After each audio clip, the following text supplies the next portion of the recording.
ओम शांति।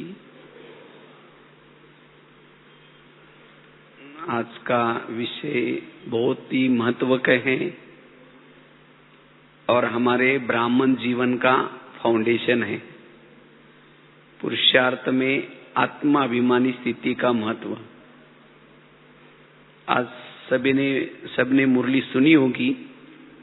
बाबा ने कहा, मैं यहाँ आया हूँ किस लिए? तुम्हें आत्माभिमानी बनाने के लिए आया हूँ।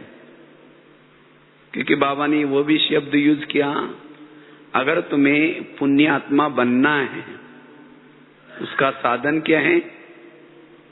आत्माभिमानी स्थिति।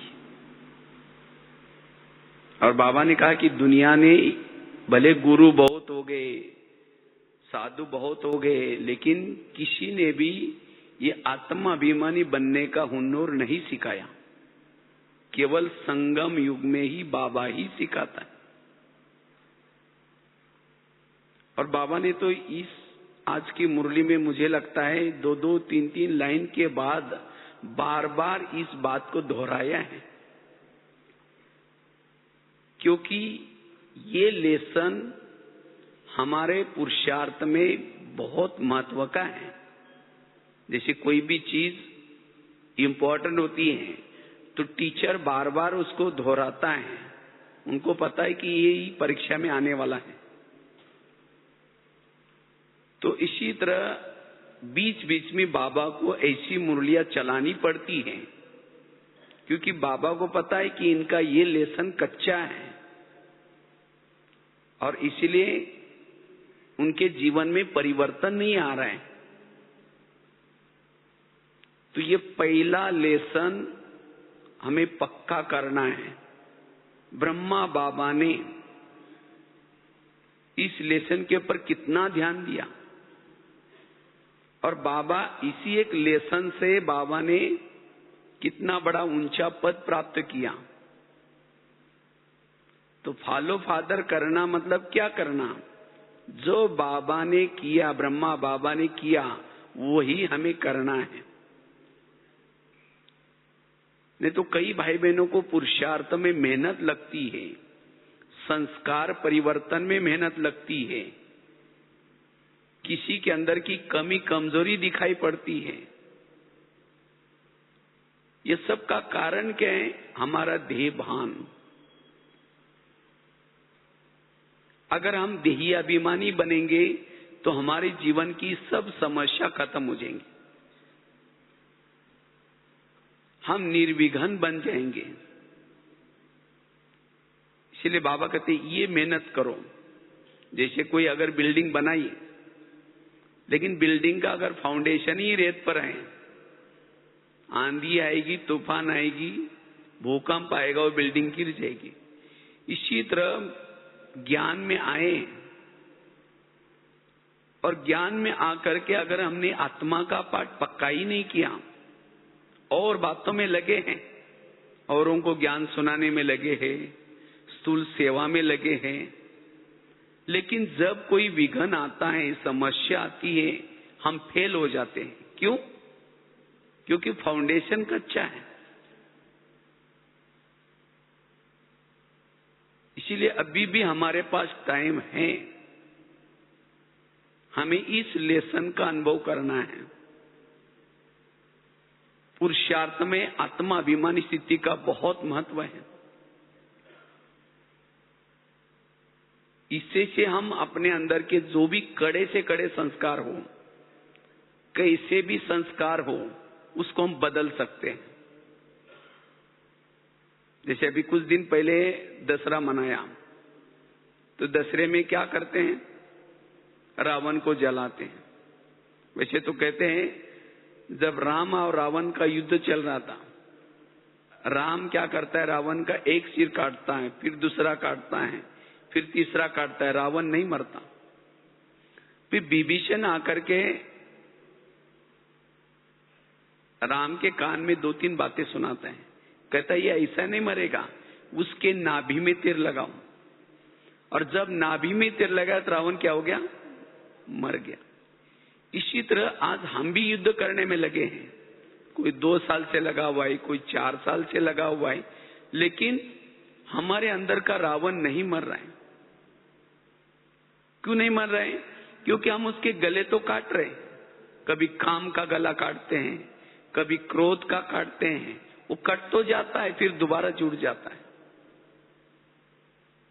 क्योंकि हमने उसके नाभि में तीर नहीं लगाया है।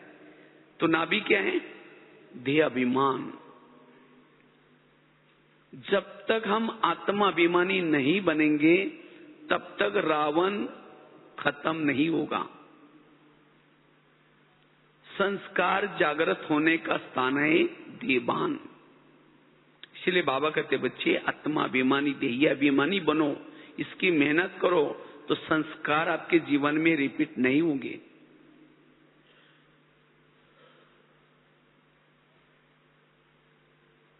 जब हम आत्माभिमानी बनेंगे तो हमारे जीवन में गुण और शक्तियां भी आएगी।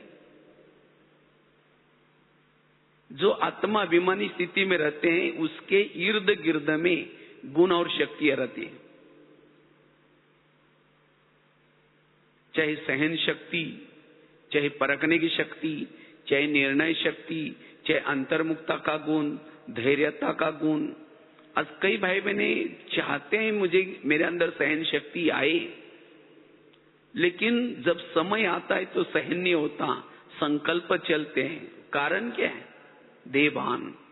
हमने वो आत्माभिमानी की मेहनत नहीं की है, तो कैसा सहन होगा? वास्तव में आत्माभिमानी स्थिति पुरुषार्थ है, दैवी गुण उसके फल है। अगर हमने ये पुरुषार्थ किया है आत्माभिमानी स्थिति का, तो ऑटोमेटिकली हमारे जीवन में दैवी गुण आएंगे। सहन शक्ति आएगी, धैर्यता आएगा, सभी गुण आएंगे।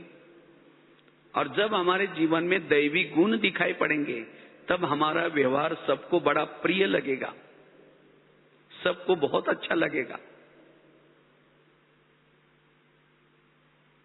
आज कोई हमारे से किनारा करता है, हमारा व्यवहार देख करके उनके भी संकल्प विकल्प चलते हैं। क्यों? हमारा देहभान है, और देहभान के कारण हमारे अंदर दैवी गुण नहीं है, दैवी शक्तियां नहीं है, और इसलिए कभी कभी हम खुद भी धोखा खाते हैं। इसलिए ये आत्माभिमानी स्थिति की मेहनत करनी है, जिससे हमारे जीवन में दैवी गुण आएंगे, दैवी शक्ति आएंगी।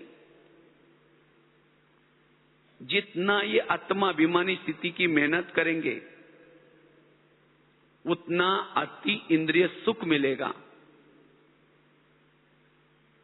ये आत्माभिमानी स्थिति में स्थित रहने से अति इंद्रिय सुख मिलता है, और जिसको ये अति इंद्रिय सुख मिल जाता है उसका मन बुद्धि का भटकना बंद हो जाएगा, वो तृप्त बन जाएंगे। उसके अंदर से गीत निकलेगा, पाना तासो पा लिया। बाबा कहते हैं ना, बाप क्यों भूल जाता है, बाबा की याद क्यों भूल जाते हैं? क्योंकि स्वयं को भूल जाते हैं। इसीलिए कहते हैं ना, जो खुद को भूल जाता है उसको खुदा भी भूल जाता है। हम कहते बाबा की याद हमें रहती ही नहीं, क्यों? हम अपने आप को भूल जाते हैं। तो निरंतर बाबा को अपने साथ में पकड़ करके रखने के लिए, निरंतर योगी बनने के लिए हमें आत्म अभिमानी स्थिति में रहना है। देही अभिमानी स्थिति में रहने से, आत्मा अभिमानी स्थिति में रहने से निरंतर अपना देश भी याद रहेगा, घर भी याद रहेगा, अपना बाप भी याद रहेगा, अपने गुण भी याद रहेंगे, भविष्य में मिलने वाला वर्षा भी याद आएगा, सब कुछ याद आएगा केवल आत्माभिमानी बनने से। इसीलिए बाबा कहते बच्चे इसका पुरुषार्थ करो। बाबा कहते मैं तुम्हें और कोई मेहनत नहीं देता हूं, बस ये एक मेहनत करो आत्माभिमानी स्थिति में रहने की। और जो इस आत्म स्वरूप में स्थिति में रहते हैं उसका मन पर कंट्रोल आता है।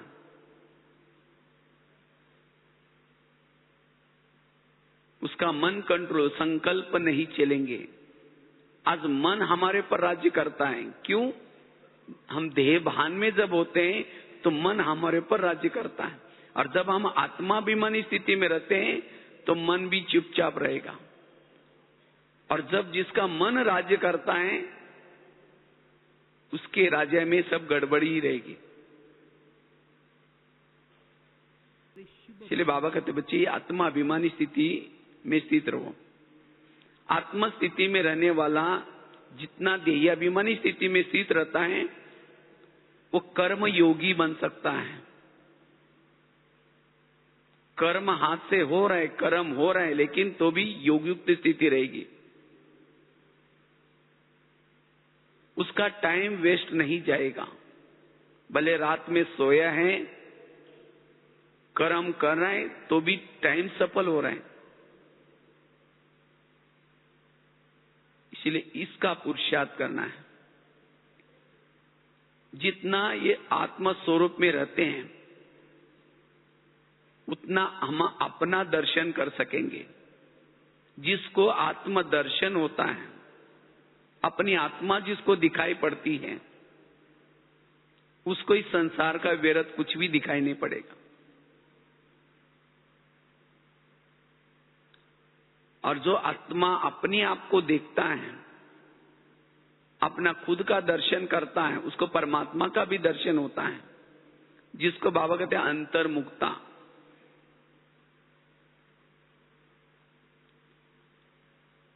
और जो खुद आत्माभिमानी स्थिति में रहता है उसको इस संसार की हर घटना कल्याणकारी अनुभूति होगी,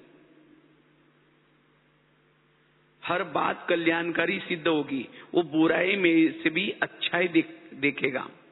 उसके जीवन में कोई बुरी भी घटना आई तो भी आत्माभिमानी स्थिति वाला बुराई को भी अच्छाई में परिवर्तन करेगा। संकल्प विकल्प नहीं चलाएगा, वो तनाव टेंशन में नहीं आएगा। वो कहेगा जो हुआ अच्छा हुआ। उसको कोई भी घटना बुरी नजर नहीं आएगी, कोई भी व्यक्ति भी बुरा नजर नहीं आएगा, किसी के अंदर अवगुण दिखाई नहीं पड़ेंगे। किसको? जो आत्माभिमानी स्थिति में रहते हैं उसको।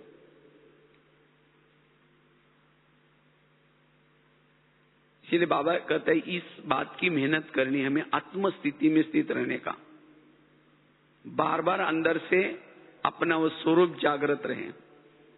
और जो आत्माभिमानी स्थिति में रहता है उसे भूले भी नहीं होंगी, गलतियां नहीं होगी। जो वो करेगा वो एक्यूरेट करेगा। जो भी उसके संकल्प चलेंगे एक्यूरेट चलेंगे, गलतियां नहीं होगी। क्यों?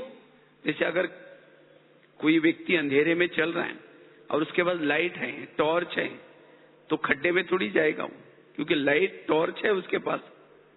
जिसके पास अंधेरे में चलते समय कुछ लाइट नहीं है, टॉर्च नहीं है, वो घबराते हुए चलेगा, कहीं कांटे ना हो, कहीं खड्डा ना हो।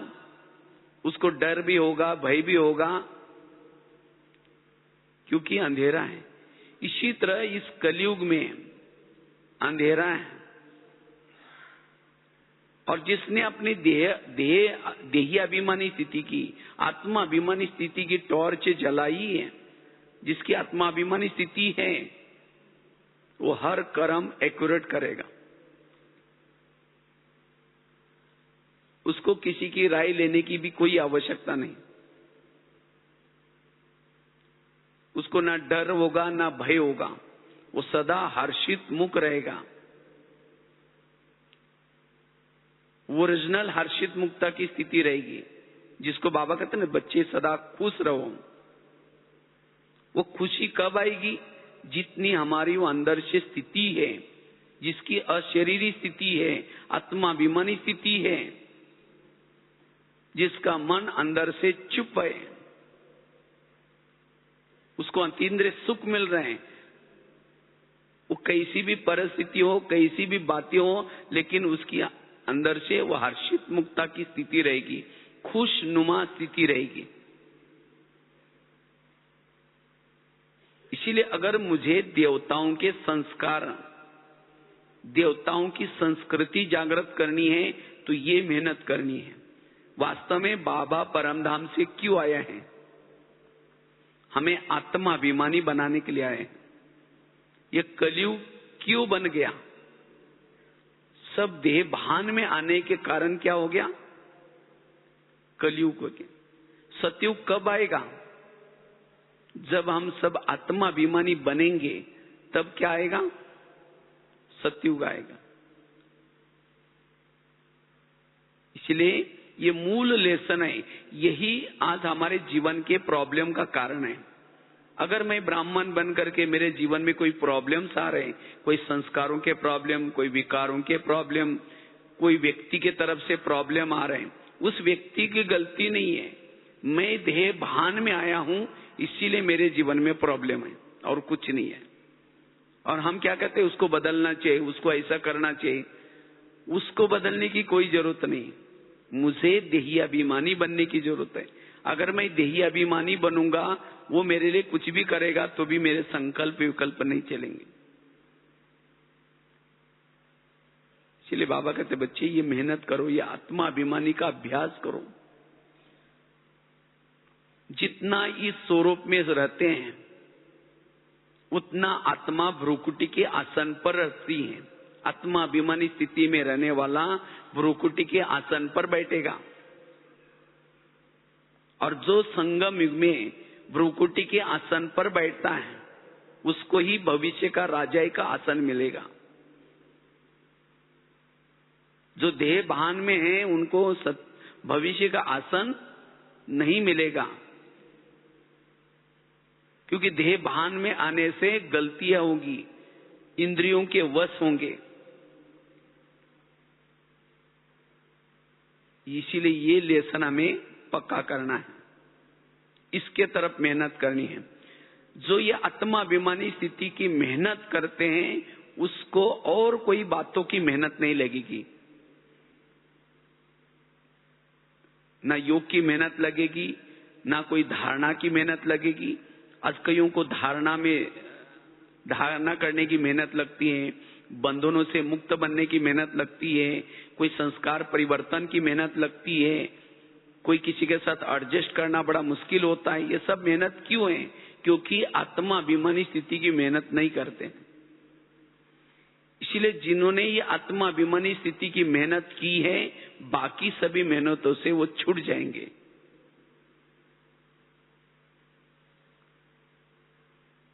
हम जो भी ज्ञान सुनाते हैं उसमें भी जोहर भरेगा आत्माभिमानी स्थिति में रहने से। इसीलिए हमें इस बात का, इसका पुरुषार्थ करना है। वास्तव में पुरुषार्थ यही, पुरुषार्थ का अर्थ है पुरुष मतलब आत्मा, रत मन शरीर। इस शरीर से स्वयं को अलग समझना, ये हमारा पुरुषार्थ है। कई कहते हैं ना मेरा आजकल पुरुषार्थ ढीला चल रहा है। पुरुषार्थ ढीला चल रहा है मतलब क्या हो रहा है? देह भान में हूं, इसीलिए समस्या और प्रॉब्लम्स आ रहे हैं। तीव्र पुरुषार्थी बनना अर्थात निरंतर आत्मस्वरूप में स्थित रहना, अशरीरी स्थिति में रहना, और इसे हम कर्मातीत बनेंगे, कर्मेंद्रिय जीत बनेंगे, इसे ही बाप समान बनेंगे। आज बाबा प्यारा सबको क्यों लगता है? बाबा सबके ऊपर क्षमा करता है, बाबा दया करता है, आपकार पर भी उपकार करता है। क्यों? बाबा निराकारी स्थिति में है। तो ऐसे अगर हम भी निराकारी स्थिति में रहेंगे तो बाबा के गुण हमारे में भी आएंगे। इसलिए बाबा कहते हैं इसकी मेहनत करनी है, ये पुरुषार्थ करना है। बार बार अपने आप को याद करो कि मैं कौन। चलते फिरते मैं आत्मा हूं, ये आत्मा चल रही, ये आत्मा है। आत्मा आत्मा बाबा ने कहा कि इसको बैठ करके क्या करो? पक्का करो, चलते फिरते पक्का करो। चलो अभी इस स्वरूप का अभ्यास करना।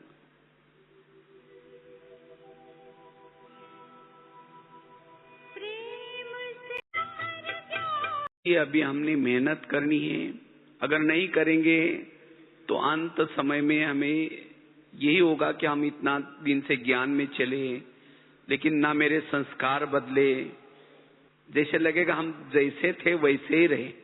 क्यों? हमने जो पहला लेसन है उसके तरफ ध्यान नहीं दिया।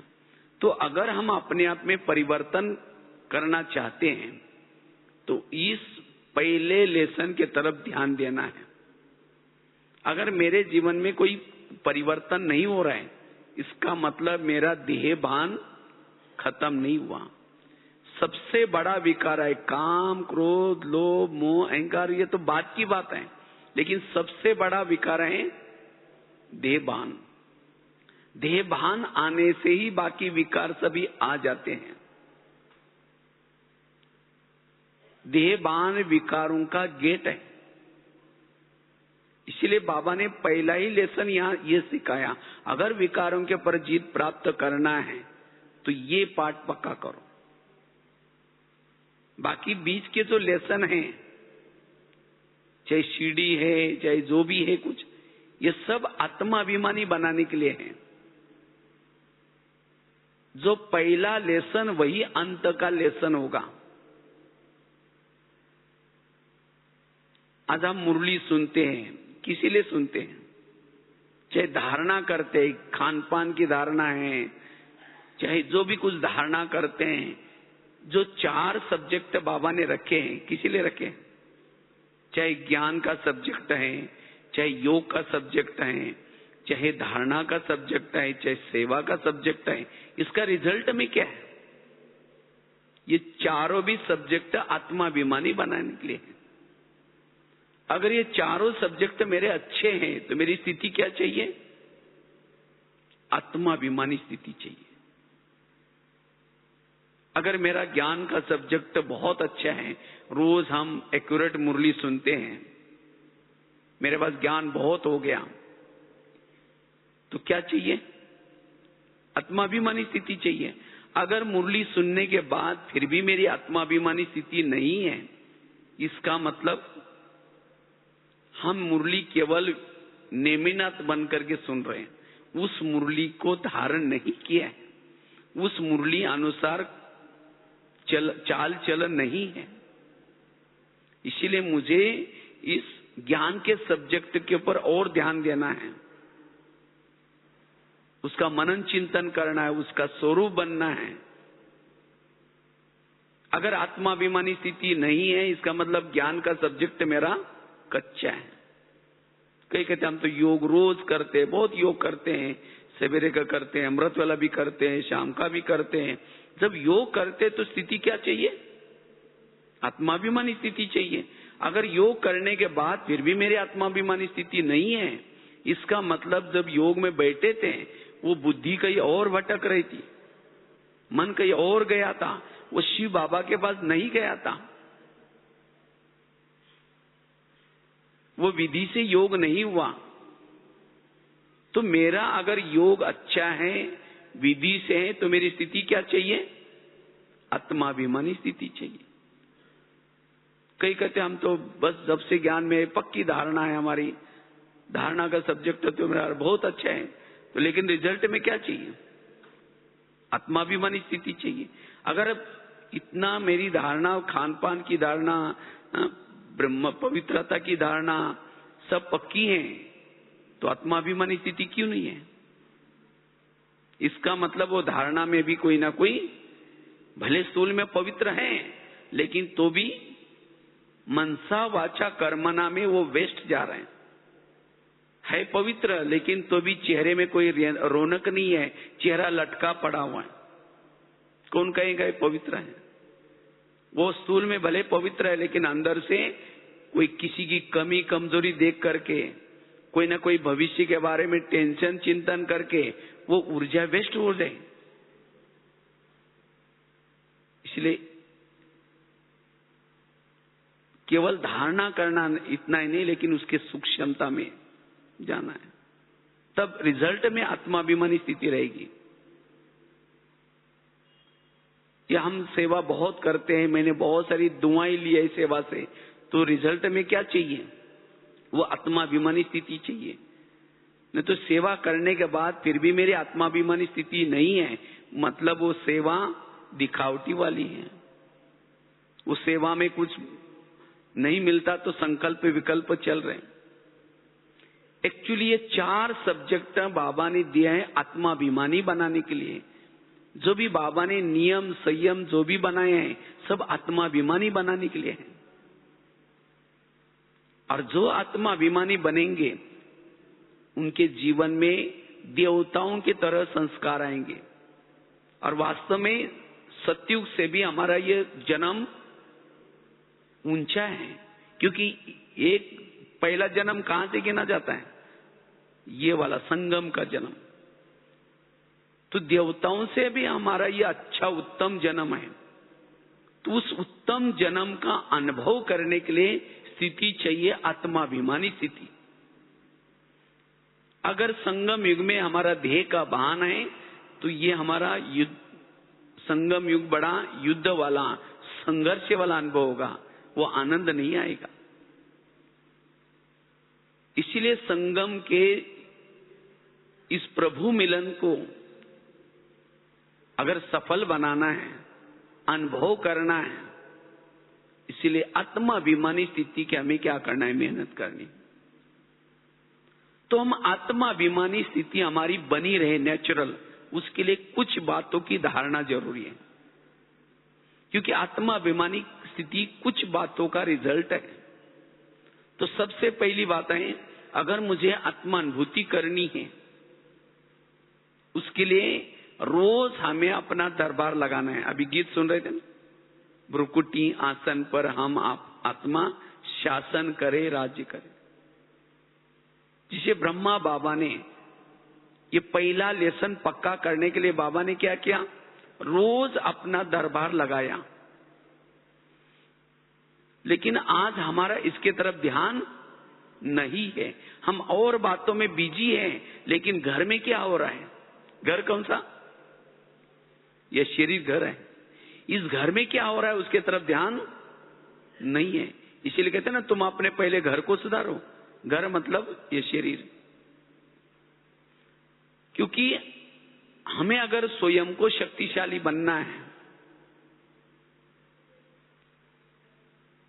तो इस कर्मेंद्रिय को हमें मजबूत करने की जरूरत है, उनको श्रीमत प्रमाण चलाने की जरूरत है।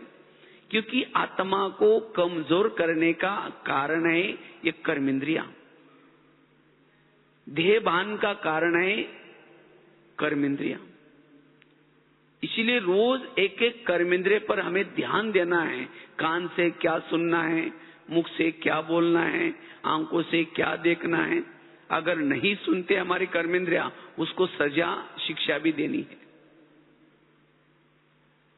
ब्रह्मा बाबा रोज रात को अपना दरबार लगाते थे। और जिन्होंने इस किले को, क्योंकि शरीर हमारा एक किला है, और जिन्होंने इस किले को मजबूत किया, उसके अंदर रहने वाला राजा भी कैसा है? वो भी सशक्त है, वो भी मजबूत है। और जिसका किला ही मजबूत नहीं है, जैसे अगर कोई बॉर्डर पर रहने वाला दुश्मन से मिला है, वो देश की हालत क्या बन सकती है? इसी तरह अगर मुझे आत्माभिमानी बनना है, रोज मुझे हर कर्मेंद्रिय पर ध्यान देना है, उनको ऑर्डर करनी है। जैसे भारत में अंग्रेज घुसे थे। कैसे घुसे थे?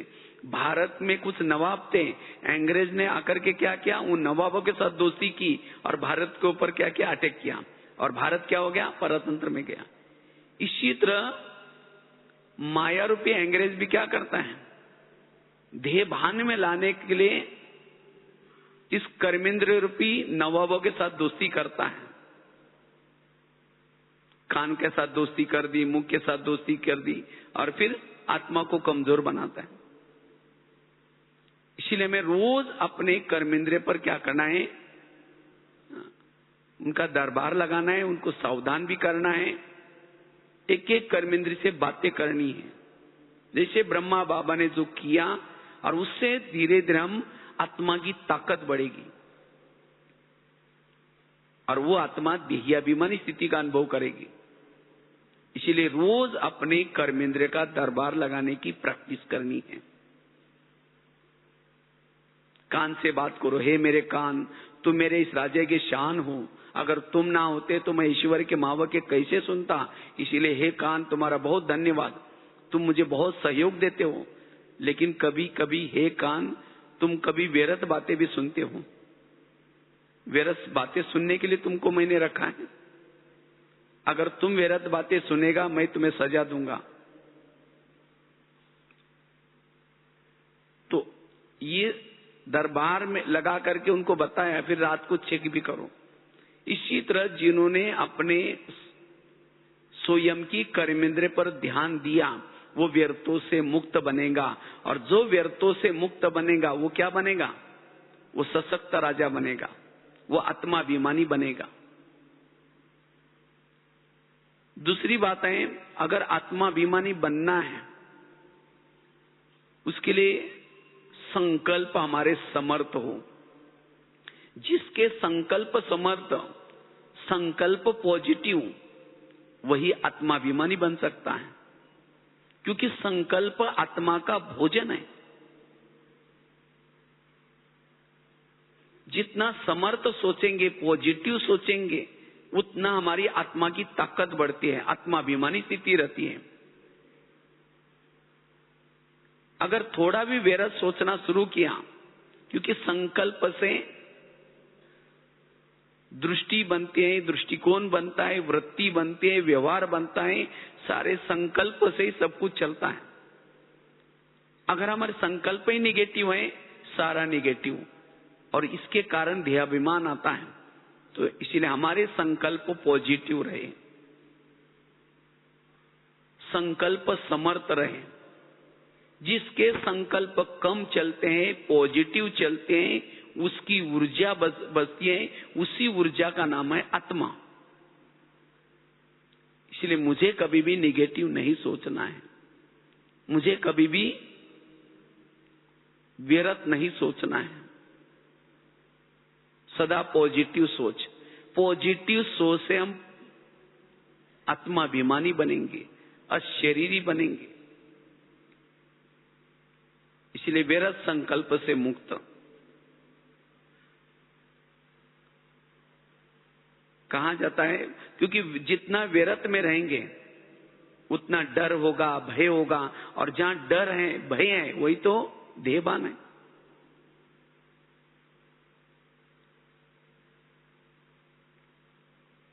इसलिए हमें समर्थ सोच करके अपने आप का, खुद का मनोबल बढ़ाना है। और जिसका मनोबल मजबूत है, आत्मबल भी मजबूत होगा। जिसका मनोबल कमजोर है, जिसके संकल्प व्यर्थ है, वो देहाभिमान में आता है। इसलिए व्यर्थों से स्वयं को मुक्त रखना है। तीसरी बात है, अगर आत्माभिमानी स्थिति का अनुभव करना है, जो भी बाबा ने हमें ईश्वरीय नियम और मर्यादा दी है, खान पान के लिए नियम दिए हैं, चाहे उठने के लिए, हर चीज के लिए बाबा ने नियम और मर्यादा दी है। तो जितना हम नियम और मर्यादा में रखते हैं अपने आप को, उतना हम समर्थ बनेंगे, आत्माभिमानी बनेंगे। लेकिन आजकल कभी कभी हम क्या करते हैं, कहते हैं कि हम तो नए नए हैं, थोड़ा कुछ चलता है, मशीन मेड है, इसलिए खाने में नियम तोड़ते, कभी कभी देखने में भी, और उसके कारण फिर देहभान जागृत होता है। तो अगर मुझे देहाभिमानी बनना है, उसके लिए ईश्वरीय नियम मर्यादा में मुझे सशक्त बनना है, शक्तिशाली बनना है।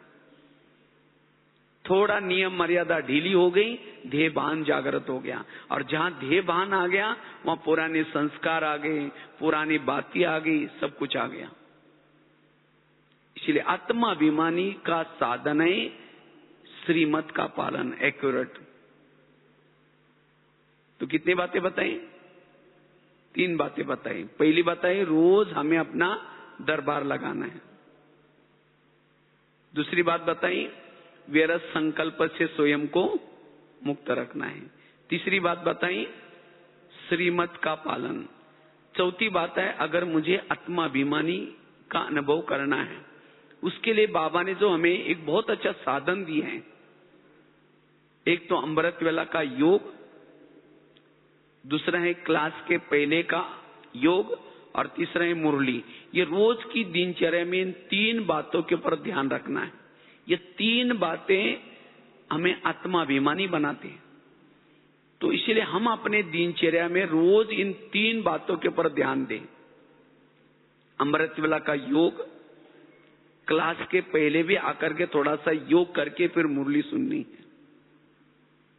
नहीं तो कभी कभी हम क्या करते हैं, अमृत वेला तो कर लेते हैं, लेकिन आंखें बंद हैं, या जो नशा होनी चाहिए वो नशा नहीं है, तो उससे वो आत्माभिमानी स्थिति का अनुभव नहीं होगा। तो इसलिए अमृत वेला भी अलर्ट और विधि पूर्वक, और साथ में क्लास के पहले भी थोड़ा सा योग करके फिर मुरली सुननी है। अगर क्लास के पहले केवल महावाक्य सुने, उससे वो नशा जो चढ़नी चाहिए वो नहीं चढ़ेगी। इसलिए जितना हम आधा घंटा योग करके मुरली सुनते हैं, मन एकाग्र होता है और एक एक महावाक्य से वो नशा चढ़ते हैं और उससे हम आत्माभिमानी बनते हैं। अगर सवेरे सवेरे ये 3 बातों की जिन्होंने मेहनत की है, सारा दिन वो आत्माभिमानी स्थिति में रहेंगे।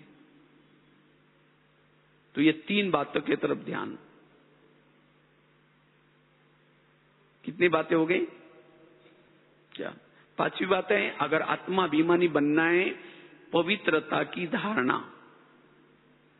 क्योंकि पवित्रता, जितनी हमारे पास पवित्रता है, उतना हम आत्माभिमानी स्थिति का अनुभव कर सकेंगे। क्यों पवित्रता जरूरी है?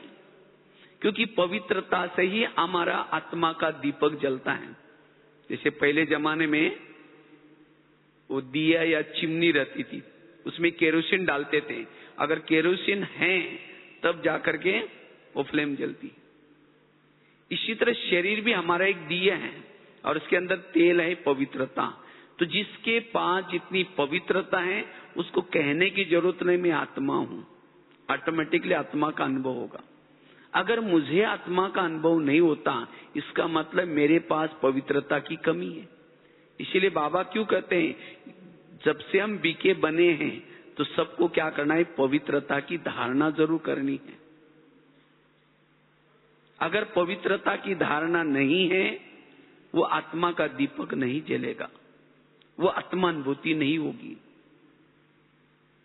इसलिए मैं पवित्रता की पक्की धारणा करनी है, उससे हमारा आत्मा का दीपक जलता रहेगा।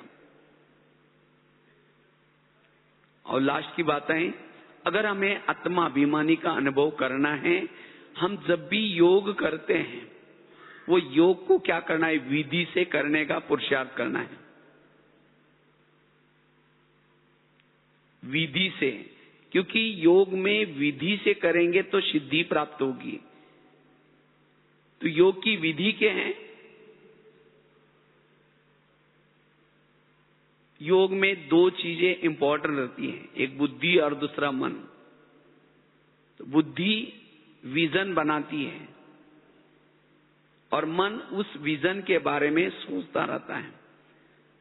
लेकिन हम क्या करते हैं, योग में तो बैठ जाते हैं लेकिन बुद्धि को कोई काम नहीं देते हैं, केवल मन के द्वारा विचार करते हैं, मैं आत्मा हूं, शांत स्वरूप हूं। फिर कुछ समय के बाद फिर अचानक याद आएगा कुछ लेना है, कुछ देना है, फिर कहेंगे कोई बात नहीं, मैं आत्मा हूं, शांत स्वरूप हूं। जैसे आजकल मोबाइल निकला है, मोबाइल को चार्ज करने के लिए क्या करते हैं, उसको प्लग के पास लाते हैं, दोनों तारे डालते हैं, स्विच चालू करते हैं, तब जाकर के मोबाइल चार्ज हो जाता है। इसी तरह जितना हम विधि पूर्वक योग करते हैं, उतना हमारी आत्मा की बैटरी चार्ज हो जाती है। तो जब भी योग का अभ्यास करते हैं, तो सबसे पहले हमें बुद्धि के सामने विजन, शिव बाबा का चित्र, परम धाम का चित्र, अव्यक्त वतन का चित्र, वो बुद्धि के सामने आए। अगर बुद्धि के अंदर कहीं कुछ और बातें हैं और मन में विचार करते रहेंगे, तो विधि से योग नहीं होगा। और जो विधि से योग नहीं करता, उसकी आत्मा अभिमानी स्थिति नहीं बनती। और साथ में हमारे अंदर की वो भावना से करना है। जितनी हमारी भावना ऊंची, उतना योग ऊंचा। तो जिस बातों से मेरी भावनाएं खराब हो जाती हैं, चाहे सेंटर के लिए भावना, मधुवन के लिए भावना और योग, इसका बहुत गहरा कनेक्शन है। इसलिए बाबा क्यों कहते हैं, बच्चे कभी भी किसी की झगमुई बातें नहीं सुनो। क्या हो रहा है, कौन क्या करता है, अगर इन बातों में चले जाएंगे भावनाएं खराब हो जाएगी, और जब भावनाएं खराब हो जाएगी योग नहीं लगेगा, और जब योग नहीं लगेगा तो आत्माभिमानी स्थिति नहीं बनेगी। इसलिए जिन बातों से मेरी भावनाएं खराब होती हैं या कोई आकर के मेरी भावनाओं को खराब करता है, ऐसी बातों को मुझे नहीं सुनना। नहीं तो ये बातें सुनना भी, इससे भी हमारा देहभान आएगा।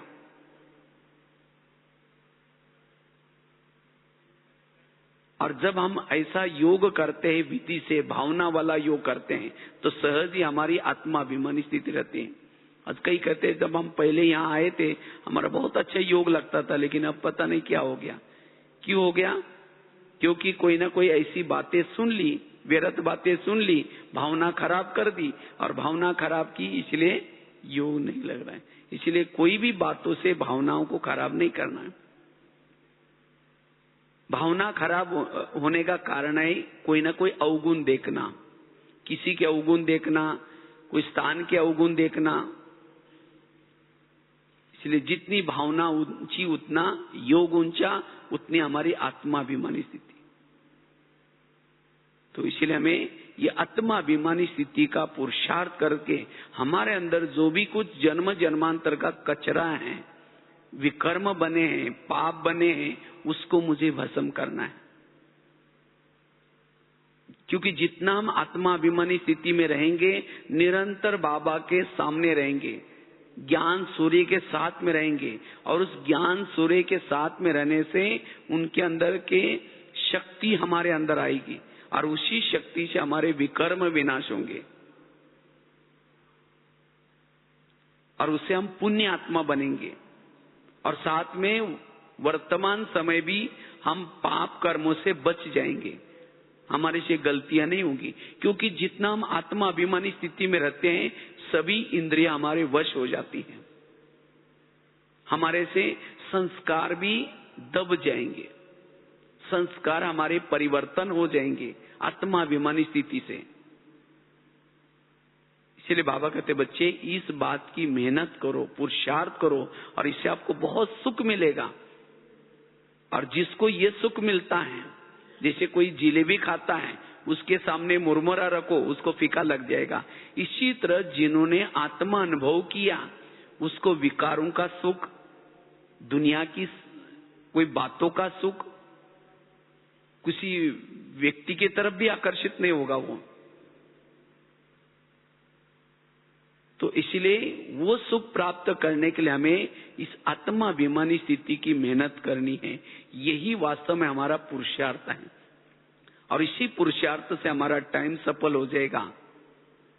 और भविष्य में जो भी कुछ परिवर्तन होगा, आने वाली परिस्थितियां भी बहुत नाजुक रहेगी, और उस परिस्थितियों का सामना करने के लिए हमारे अंदर वो बल आएगा, वो ताकत आएगी। क्योंकि इस स्थिति में रहने से हमारे अंदर गुण और शक्तियां रहती है, और जिसके साथ में ये गुण और शक्ति है वो सक्सेस बन जाता है, सफल बन जाता है, हर विघ्नों से वो पार हो जाता है, उसको डर भय नहीं होगा। इसीलिए भविष्य में आने वाले समय में अगर मुझे सफल बनना है, पास होना है, अपने संस्कारों को परिवर्तन करना है, और साथ में दैवी गुणों को साथ में लेके चलना है, तो इस स्थिति का हमें पुरुषार्थ करना है, इसी की मेहनत करनी है। और जो ये मेहनत करेगा, वर्तमान समय भी उसका अच्छा, वर्तमान समय भी कोई भूले नहीं होगी, और उमंग उत्साह भी बना रहेगा, चाहे सेवा का उमंग, चाहे पुरुषार्थ का उमंग। तो इसीलिए ये जो मूल लेसन है आत्माभिमानी स्थिति का, इसको हमें पक्का करना है। क्योंकि इसी लेसन से हमारे जो ओरिजिनल संस्कार हैं, शांत स्वरूप, आनंद स्वरूप, शक्ति स्वरूप, प्रेम स्वरूप, ये ओरिजिनल गुणों के स्वरूप में हम रहेंगे सदा। और इस गुण में रहने वाला सदा हर्षित रहेगा, सदा खुश रहेगा, और इससे लोगों को भी प्रत्यक्ष होगा कि इसको जरूर कुछ मिला हुआ है। बाबा ने हमें होमवर्क दिया था ना, सदा खुश रहो, खुशनुमा रहो। लेकिन कैसे रहे, उसके लिए आत्माभिमानी स्थिति की मेहनत चाहिए। आत्म अभिमानी स्थिति से हम खुश रहेंगे। तो ये हमें क्या करना है, पुरुषार्थ करना है, और इससे हम प्रभु मिलन का भी निरंतर अनुभव कर सकेंगे। थोड़ा भी देह भान आ गया, प्रभु से दूर हो गया, वो अपने परम धाम के घर से भी दूर हो गया। तो इसलिए ये अभ्यास करना है। उसके लिए जो मैंने आपको 5-6 बातें बताई, उन बातों का क्या करना है, हमें ध्यान रखना है। ठीक है। ओम शांति।